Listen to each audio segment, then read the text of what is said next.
Hello and welcome to Legal Matters on ZiFM. Today's episode is a particularly important one. We are talking about our rights and how even when it seems like the law is working against us, the law can still be used to protect and uphold those rights. I know it sounds crazy, but stay with me. So, in Zimbabwe, we've recently seen two events that touch on this idea in very different ways. The first is the abolition of the death penalty, a powerful shift that speaks to the value of life and human dignity. The second is a more everyday frustration, ZINARA's new requirement about a radio license before you can get vehicle insurance. It may seem minor, even bureaucratic, but it raises real questions about fairness, access, and choice. Now, I don't want to equate the two. One is about life itself, the other about regulation. But both moments challenge us to think about how the law limits or protects our rights, whether in matters of life and death or in seemingly small annoyances of daily life. To help us unpack this, I'm joined by the Jessie Majome, Chairperson of Zimbabwe Human Rights Commission, a lawyer and someone who has personally taken on the legal system when it has crossed the line. Thank you so much, ma'am, for joining us. Welcome, and thank you for inviting me, Rumbi. Yes. So let's just start with just understanding the underlying things, the underlying issues. What is this ZINARA thing that has happened that people may not know? May you just kindly explain it to us so that we can have a clear understanding of what that is? Thank you, Rumbi. The Broadcasting Services Act was amended this year to, among other things, compel owners of cars. Let me even say drivers, because to compel even drivers of cars to first ensure that they have paid for a listener's license to the Zimbabwe Broadcasting Corporation before they can be on the roads at all, through a practical measure of preventing people from paying for car insurance, as well as car licenses, because we all know that in terms of the law, one cannot move or operate a motor vehicle on any road unless the car is firstly licensed for the term and insured. So that has already been the case. But what has then happened is that there's this very interesting device where the Broadcasting Services Act has been brought to add another layer. Like beforehand, it's like a toll gate before a toll gate,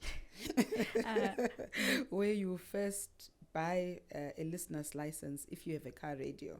Okay. And then that will then enable you to pay, to access the toll gate of license and insurance, which has always been the case. So it's adding a layer to a layer. So this is what was done this year as one of the amendments in the Broadcasting Services Act. Okay.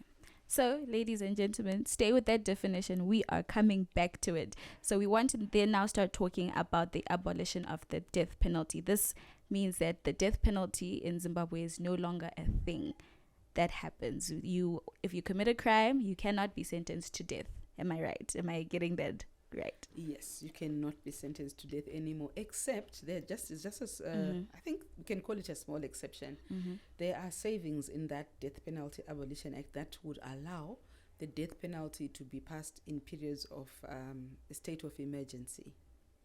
It may be passed, but if there is ever a state of emergency, but it would still be limited again, because it would still be subject to the limitations that have always been in the Constitution, that it can't be imposed on anyone over the age of 70 or executed or under the age of 21, and so on and so on. And it has to be murder under aggravating circumstances. So theoretically, it's possible to have a death sentence passed, but states of emergency are as rare as I don't know what.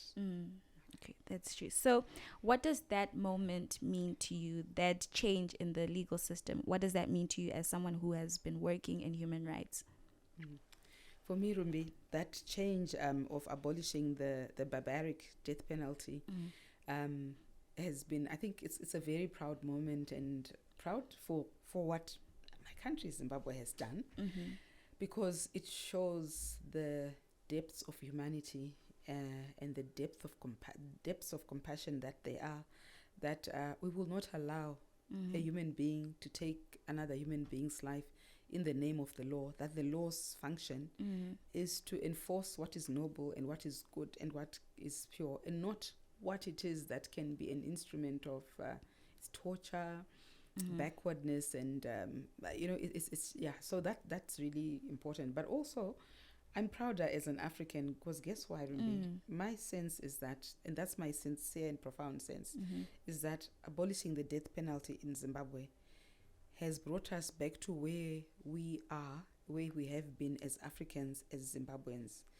Because the philosophy, as I understand it, of Ubuntu and the ethos of African culture, of the ones that I know from Zimbabwe, is that where a life is taken by another human being, it's the worst wrong that anyone can commit. Yeah. But how has our society, our African society, been responding to that before the general law that came from the West? How would we respond to that? The response would be opposite to what Western law brought.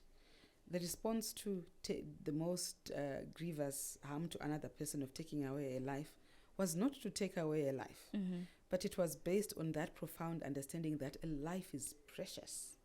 It's been lost, and yes, you can't recover that particular life. But what you do, you replace life by life. In other words, you create the potential for more lives. And this was done through exchanging reproductive currency or capacity, such as cattle, where the family of the person, the murderer, would be required to compensate cattle to the family of the one who has lost a life. Why?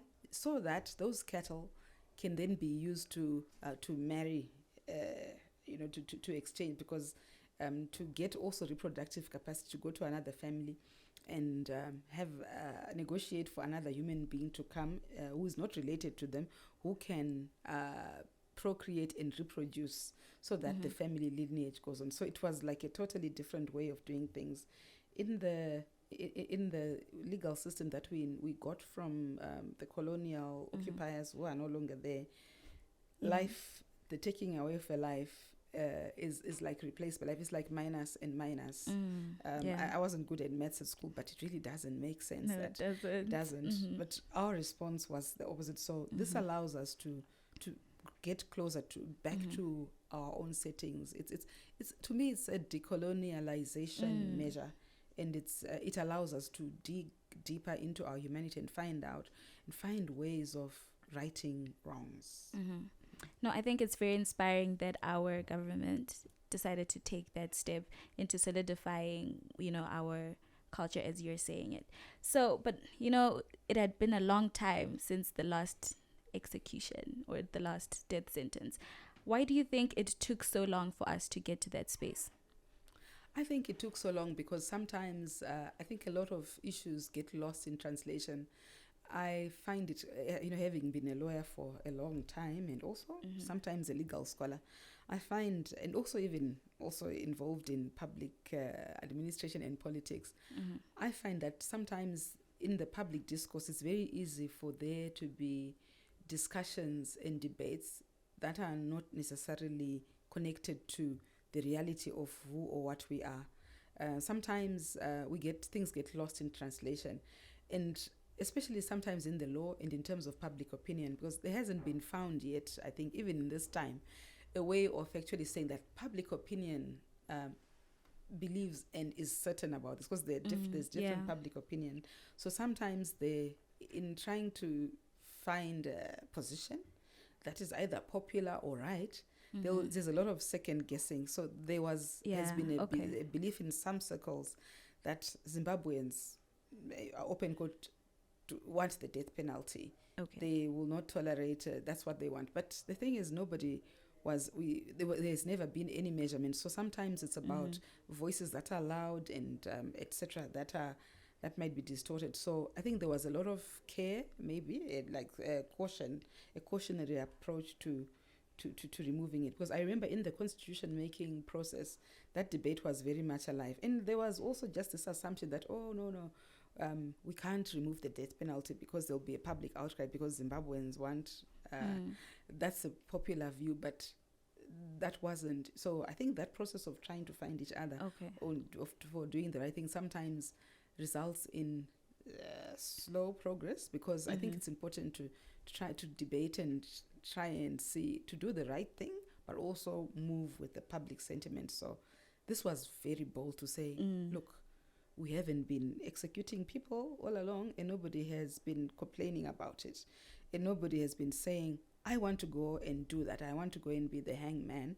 I don't know, hangwoman, but there hasn't been an appetite much. And funny enough, I've always thought that because there are people who support the death penalty. I have respect for their views, but I disagree with it.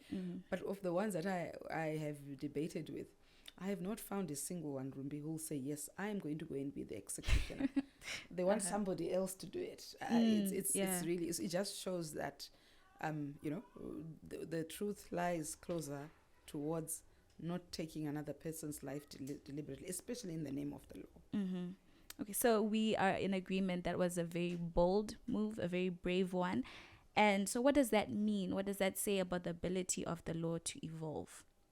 I think it gives a very kind of positive look at what the law can do, because that's exactly what it is meant to do. It's meant to serve society, not the other way around. It's meant to help us to compel, to hold us to standards that are common, that are unassailable about what is right and what is wrong. So this is very good. But again, there are people who say that, oh no, because it's interesting that people will murder people. People will kill people, no matter how harsh the penalties are. And I think we should go on having these debates to the effect that, so now what happens is that when we hear of these heinous murders, people will say, oh, it's now happening because the death penalty was removed. But when the death penalty existed, people were still there were people who would still kill people. So so I think that we need to keep on debating this with hard facts and evidence to say, look, removing a death penalty itself has never deterred everybody. Absolutely, we are human beings. People will err for whatever reason. So let's not use that as an excuse. But I must say, though, that what we need to be doing, because you asked me earlier about what I think this means, I think this then means that we must now also research and find ways of that are more like grounded and that are more, like holistic, that we need to also now go to those whose lives have been impacted by their relatives who've been murdered. Because in the former punishment regime where there was the death penalty, it would just be assumed that when a person's the murderer has had a the capital punishment passed on them, it's okay. But there has not been attention at all to what the families say. So this is an opportunity to now do that, to actually give time to them have their say. Even in the court process, it's possible that they can actually then they can actually then be asked to address the court in aggravation if they want. And it's an opportunity as well where it's appropriate to then go to the murderer and say, look, this is what you've done. You've harmed, you've done terribly wrong, and there are people who've been affected by what you have done. And is it in your contemplation to maybe apologize or, I don't know, do and be human to the family? And I want to believe that there will be some people who have killed people, maybe in the heat of the moment or even deliberately, but who then come to their senses and come to realize they are wrong, and might actually want to either apologize. I know an apology will not bring back the deceased, but it can help sometime to give closure, etc. So it's an opportunity to do all that and to have compensation. You can't compensate for your whole life, but you can compensate for loss of support. You can, but you can also try and make amends, because again, it gets me back to the traditional African way of doing things, of reparations and compensation. That way goes towards healing. So it's an opportunity that has been opened, and I'm looking forward to the law being amended to actually make that happen. I was just looking, is it yesterday, at Part 19 of the Criminal Procedure and Evidence Act, that is devoted to compensation and restitution for victims of crimes. It concentrates a lot on compensating victims of commercial, like pecuniary loss, monetary loss, or breaking things, etc. But it also has a facility there to compensate for personal injury. So I had assumed that loss from death is also there, but then I realized that, oh no, it doesn't go that far. It only compensates the person who has been injured, and nothing about the survivors of a deceased person or their estate. So these are all, I was just thinking, this is also, we are having, like more opportunities to develop the law, like you asked to, so that it speaks to the issues that are important. It does make a difference and continues to positively benefit people, because everyone, in terms of Section 56 of the Constitution, has a right to the protection and benefit of the law. So we need to keep on developing the law to ensure that it protects people, and people have as much benefit from it as can be. And the abolition of the death penalty, in my view, creates bigger capacities for that. No, ma'am, I completely agree. It's very refreshing that the law is taking the stance to, I guess, go back to our roots and to start, looking more inwardly at the people that inhabit this country and what they are more likely to desire, more likely to, what speaks more to who we are at our core.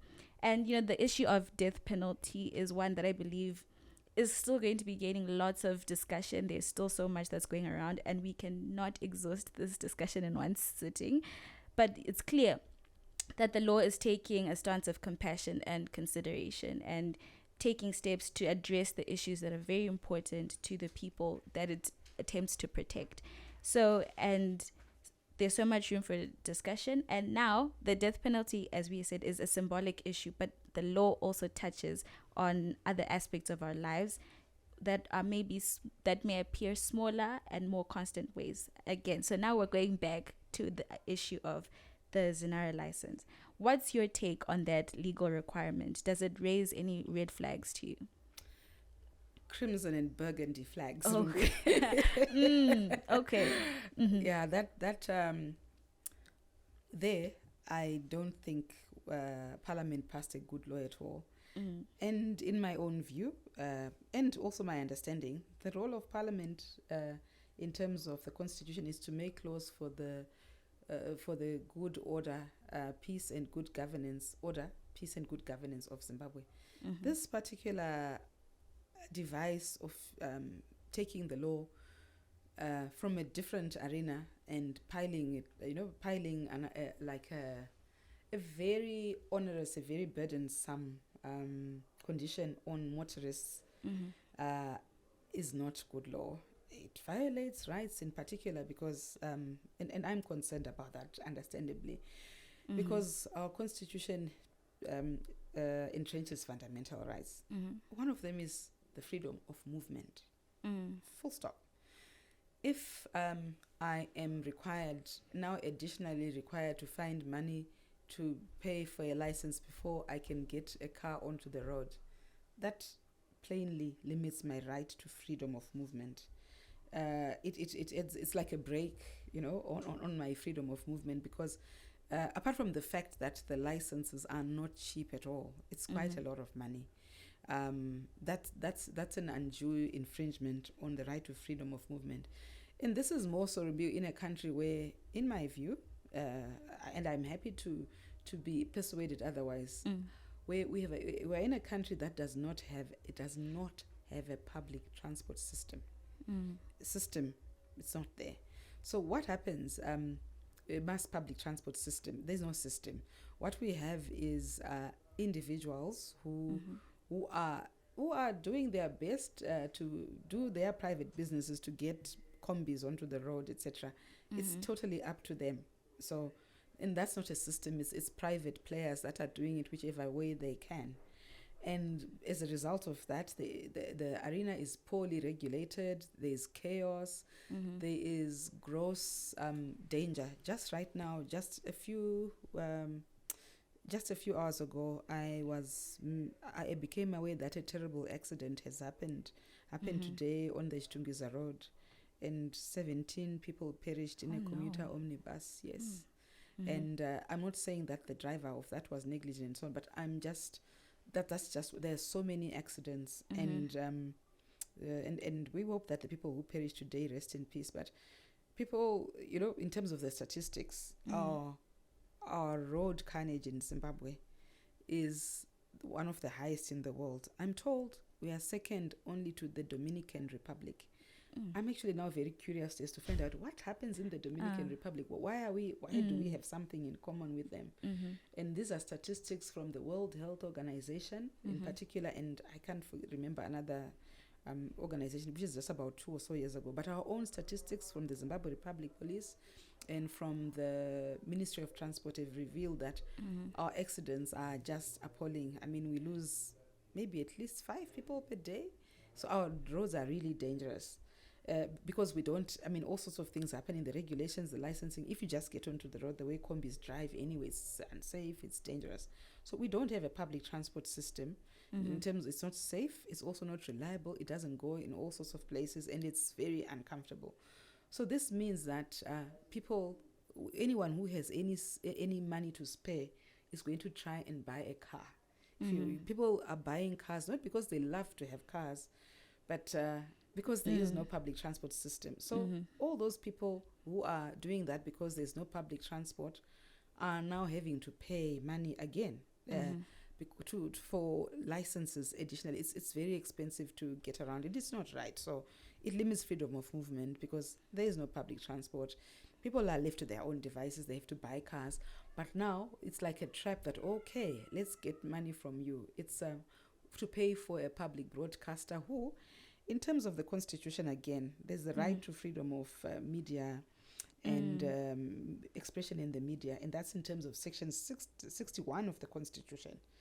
And that section in subsection 4 provides that all state-owned media of communication, and that includes ZBC, they must show us 3 qualities. One, it's got to be free. It's got to be free to determine its editorial content. Okay. It must be impartial, and it must afford an opportunity to divergent views. So if you were to watch content, the editorial content of the state broadcaster, I think a lot of people will agree with me that there's a lot of bias towards certain political players. And that's actually unconstitutional. But not only is that happening, because they have a duty to abide by the Constitution. It's state-owned media. Media is so important, especially owned by the state. It will save our lives. It will pass on information that helps us to, like cyclones and warnings and even road safety or whatever it is. But it's for good, but it's not accessible also to that. But not only is that happening, people are compelled to pay money to sustain it. And by the way, and that goes on to, again, the right to further rights, rights of political rights in terms of Section 67. Every Zimbabwean of the Constitution has a right to hold their own political views and, support or oppose any political views.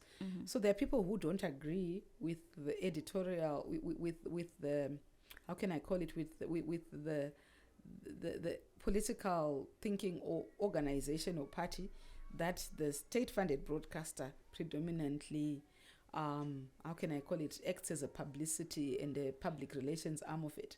So people are compelled to largely listen to that. There are so many other parties or non-parties. But not only that, but everybody is now compelled to pay pay for that content. So what it actually means that it's forcing people to associate with particular political content that they might or might not agree with. So those are political rights as well. It's a whole host of issues. There's also even property rights. The Constitution also affords the right to, in Section 71, the right not to have your property acquired unless there are reasonably justifiable circumstances. And it's a tax, unless it's a tax that is for a general purpose that is reasonably justifiable in a democratic society. And this is it doesn't all add up. So this particular way of doing things, and it's also interesting because it has become unreasonably justifiable in a very interesting and exciting manner. Interesting in terms of information communication technology. We're in an era where we're getting into the 5th industrial revolution. Digital is the way to go. But this broadcasting is more or less analog. So this kind of finance model for broadcasting was introduced a long time ago with wireless and etc. Technology has moved. A lot of people don't now. We're actually behind. So we're just preventing our nation from leapfrogging. People listen to radio and television from their phones, from their laptops, etc. So it's actually grossly unreasonably justifiable to penalize and punish and target people who have radio sets in their cars, to compel them to pay for a license when content is accessible in all sorts of ways, satellite, TV, all sorts of things. So it's those kinds of things are not good for our country, but they are worse because they actually violate fundamental rights. And my hope is that there will be a serious rethinking of this by the Minister of Information, because ministers are the ones who propose the policy position, and then they persuade their colleagues in cabinet to agree. Then they come up with a memorandum of a bill. They go to cabinet, they agree, and then the Attorney General reduces it to a bill, and then they take it to Parliament, and then it passes. This is not good for our country. Even in terms of the creative industry, the publishing industry, there's so much potential for Zimbabwe to develop communications and creative economy if for example, there isn't and these controls on even the state media. It should actually be the inlet, the avenue for Zimbabweans who don't have money to don't have money to pay studio time and things like that. It should be broadcasting for the people, accessible for what is in the national interest. Would be somewhere near. Look at what Nigeria is doing, for example. They're really like with their communications, media. So these are the kinds of things that would be able to help. And we at the Zimbabwe Human Rights Commission would also be happy if there wasn't this kind of control, so that we could be even broadcasting and promoting human rights awareness to people. But it's so the space becomes very, very narrow. So that is something that really needs to be looked at. It's in terms of our national development and the potential that we have as Zimbabweans, but also in terms of just nation building, but also promoting rights, because they are not suggestions. Everyone has a duty to fulfill, respect, and promote these rights, and the state especially has that responsibility. Yeah. Okay, no, ma'am, you've said a lot, and you've painted a very vivid picture in our minds of the situation. Now, in as much as we've heard this, anyone who may have heard this, some may then still come to the space where they may feel like this is an exaggeration, right? It's just a radio license. It may cause a little discomfort, and also it doesn't necessarily stop the issues of transport, right? The minimizing of radio licenses, or maybe even removing them, that does not fix the issue of transport in Zimbabwe. Yes, it may make it slightly uncomfortable, but then that's not a solution. So what would you then say to someone who then thinks that this is maybe a little uncomfortable, but to the extent of an unjustified limitation, you're exaggerating? What would you say to someone who says that? Okay, I will say to them now that, okay, here they are. Picture this. When the police sometimes do as they do, they place a roadblock on the road. Guess to do what? To merely check ZBC licenses. So what does that mean? It means everybody else who is in a car behind those people has to stop and wait until the police finish. So that is a limitation to freedom of movement. People must be able to move freely on roads. That's just an example. So It is a limitation that's not justifiable. And, well, but look, people are happy to pay. It's fine. But the fact of the matter is that when you read what the Constitution provides, Okay. it doesn't, it really doesn't add up. It doesn't add up at all. Okay, no, I hear you. So what you're essentially saying is that it may not appear to be a big right, but the fact that there's some limitation that is unjustified, that means that they should be changed and something should be done immediately on that front.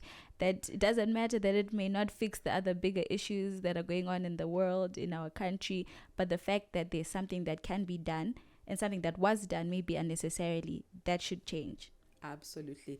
And I think maybe if there are people who think that is not a problem, it's because it hasn't been enforced yet. Okay. From what I understand, I'm not sure of the exact date, but it's not yet being implemented. But mark my words, it's going to start doing that. There are people who have resorted to just hacking their dashboards to get those radios out. I mean, that shows. Imagine pensioners. There are no, pensioners and young people in Zimbabwe. People drive at the age of 16. It's quite a travesty, and there are people who really don't have. There isn't that much money going around. There are some with plenty of money, but it's quite expensive. Actually, it's quite a lot of money. Yeah. So, ma'am, what would you recommend the course of action to be for an ordinary Zimbabwean? Someone who is facing this challenge, right? They are undoubtedly uncomfortable by the situation. They are, putting lots of money and they are frustrated, rightfully so, about this whole thing. What then is the course of action? Because I think the Constitutional Court seems a little bit daunting for a lot of us. And we also don't know, am I allowed to just go and start saying stuff? What's the course of action that you'd recommend? Okay. I think there are lots of courses of action. Some of them are within the realm of the law. In terms of, I think it's possible to challenge this act in terms of the Constitution, because the Constitution provides that anyone who feels that their right has been infringed has a right to take the matter up before a court. And the good thing about Zimbabwe and the Constitution is that you don't necessarily have to go to the Constitutional Court. In fact, it's usually, from experience elsewhere in the legal profession and otherwise, it's not a good thing to go straight to the Constitutional Court, because it's likely to tell you to go to other courts. So the High Court and even the Magistrates Court, there are courts that can actually hear these particular matters, and then it can then go to the Constitutional Court if the court, let's say the High Court, agrees that that provision is unlawful, because the Constitution provides in Section 2 that any law, for example, law, custom, practice, or conduct that is inconsistent with the Constitution is invalid. So the idea would be to seek that the court strikes down that provision as invalid, but that would have to be confirmed by the Constitutional Court. So that's one way. The other way is to actually engage with politicians. Everybody has a member of parliament. For people to talk to their members of parliament and let them know that if they are not happy with it, that they are not okay with that. And to also even engage the minister of the